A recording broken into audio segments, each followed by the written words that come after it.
De onde vem a criatividade? Todos estamos interessados em ser criativos, buscando melhores ideias, inovações, novidades e reconhecimento.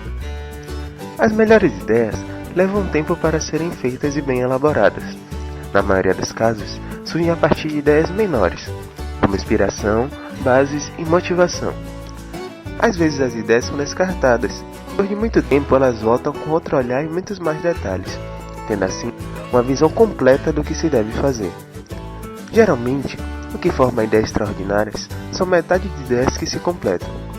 Por exemplo, a rede Tsinon pode ser considerada um motor de criativos, pois existe um espaço em que as pessoas podem se misturar e formar novas ideias.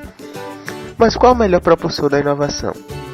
Claro que a leitura é um grande motivador, mas o grande pontapé da criatividade sempre foi a conectividade, onde as pessoas podem sempre trocar ideias, combinar palpites e transformar as suas ideias em algo novo. Hoje em dia, temos tantas maneiras de nos conectar e encontrar ideias, pessoas para nos ajudar a concluir o que faltava, fazendo assim a nossa ideia se tornar extraordinária. Contudo, a conectividade é a chave para a criatividade.